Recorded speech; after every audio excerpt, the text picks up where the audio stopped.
Malawi introduced program-based budgeting in 2013 to better integrate the management of its public finances. The new approach to budgeting sought to create a stronger link between the budget, sector strategies, and the national strategy. The reform took place in the midst of political transition, restructuring of government institutions, and donor fatigue in the aftermath of the Cashgate scandal.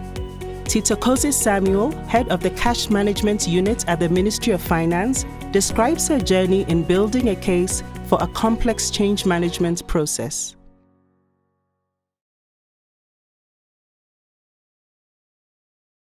So Malawi was facing a challenge in terms of having a proper link between the outputs at ministry level, the sector level, and the national strategy. So the idea was to provide a proper link between or amongst the three levels. So back in the early 2000s, we had a sort of performance-based approach to budgeting introduced, and we had an output-based budget that was being implemented. Unfortunately, this output-based budget was not necessarily linked to specific strategies within a particular ministry, and we had a lot of outputs at ministry level, but you couldn't link them to one particular common objective. And then the problem was compounded when we tried to then link this with the national strategy.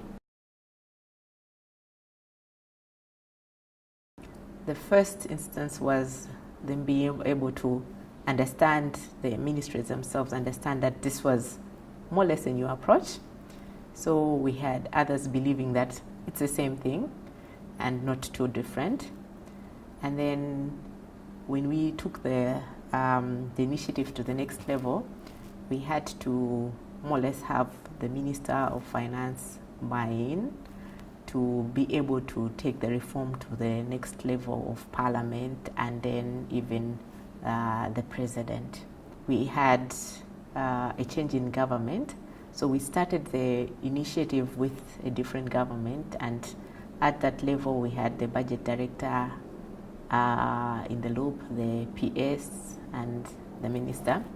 But eventually with the change, it was like we were starting afresh, and we had to more or less get them to understand why we are doing this reform.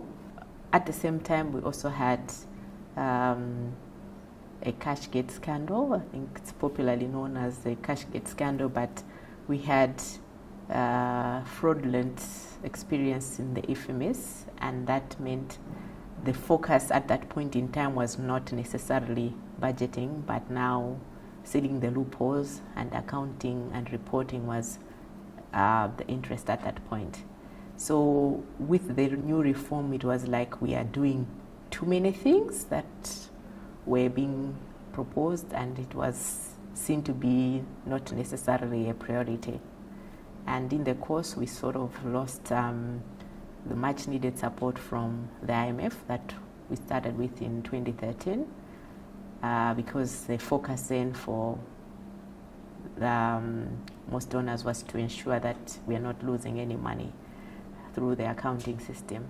For the Ministry of Finance, I think it was easier because most of the ministry staff had not changed per se. It was just management level. So we had at least some level of constance from the technical level. But at PS and ministry level, minister level, it was easier, and fortunately the new PSN was able to identify with the reform and appreciated the need for change, and he was the one that helped to convince the minister to more or less subscribe to the reform. For the minister, I think it was more or less some level of persistence, and eventually he accepted that we just do a discussion with him. So we had a discussion with him, and the comfort level was that it wasn't too different from the current norm. So that sort of allowed him to gain a little bit of confidence with the reform and accepted that we continue with the reform. We then wrote the Office of the Parliament, and we engaged the two Parliament committees that deal on the budget, the Public Accounts Committee and the Budget and Finance Committee. We also included the chairs of the different committees because they are also responsible to at least oversee the scrutiny of the different budgets of the committees. So we invited them to one big meeting, briefed them on the program-based budget reform, and we had more or less to show them the differences in the outward-based budget documentation and then what we're proposing as a new budget documentation for program-based. And in the initial year, we had to come up with a more or less an interim format that would integrate the two before fully rolling out. So after that, we had very interesting discussions with the members. The one thing that they thought was the drive was this was an initiative that wasn't homegrown and was subscribed to because maybe the IMF had recommended and so on and so forth. But eventually they were able to see that it's a reform that could help them. So that went well, and by the next budget, we were able to migrate to the whole of central government. Malawi has a lot of support from the donors, so we needed to have them on board and understand how we are going to be reporting their resources on. And with then the fraudulent practices, it was deemed not to be a priority. But nonetheless, I think we had one donor that was willing to support, and they are the ones that financed most of our reform initiatives from then to the time that we were able to roll out to central government. Initially, we envisaged that would have a team that would have representation from different government entities that were central in the planning process. Within the budget, we had 3 sections: the budget planning, budget monitoring and evaluation, and budget cash release. They formed the team, and they are the ones that went to the ministry to engage them on their program structure. With the support from the UNDP, we had a short-term consultant hired. So we formed 2 teams, and we divided the number of ministries into 2. So the 2 teams, mainly because the budget planning staff were not as many, so we shared in between the 2 teams, and would all go to the different MDAs that we were assigned, work with them, and give them time to give their proposals on their programs. That was the first round, and eventually they would submit. Between the consultant, myself, and another advisor that we had would review the submissions, provide feedback to the teams on what to emphasize on, and then move on to the next level. As a team, we managed to stay motivated despite the reform process taking longer because I think we understood the problem. From the MDA side, we experienced staff turnover, resistance by the staff, and then the capacity. What we noticed were for the major MDAs that had a planning function already in place, they had an easier time to adapt to the reform because this was already something that they would do in their sector strategies and the like. But for smaller MDAs, they did not necessarily have planning staff. Now we had to work with mostly accountants that did not necessarily have the planning background.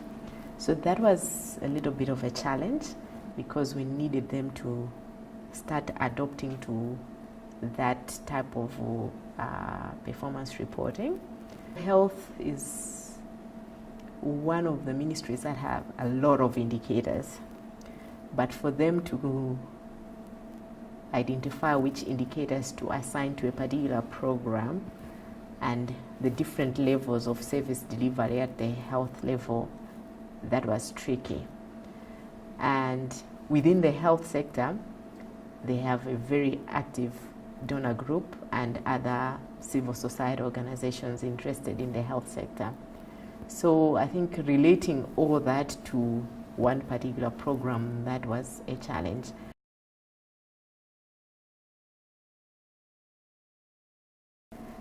The length of the reform period was initially envisaged to be not more than 5 years, but I believe it's going to take longer because, as I indicated earlier, we are still on the planning stage.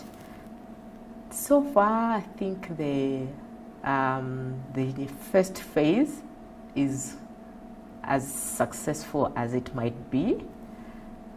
Sure, we have a few challenges, and that's given. As I highlighted, we have had ministries changing every so often. But I think in terms of the level of acceptance of the reform from the MDA and our other stakeholders, it has been good. We are hoping that once we move to the next level successfully, it would be even more appreciated. So far, my reward has been the fact that it hasn't been abandoned.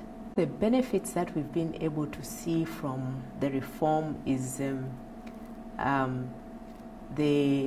MDAs themselves being able to report differently. Secondly, we've noticed that Parliament has taken an interest in using the information, the performance information, in their budget scrutiny, and that I think is a good milestone. Suffice to say, I'm sure with the right questions, they will be able to also realize the full potential of using the performance information that has been provided. But hopefully with time, we would get there and it will be easier for people to understand on what is it that is being communicated, because at some point in time, even the indicator itself was a challenge to understand. But with time, at least it's coming to be clearer.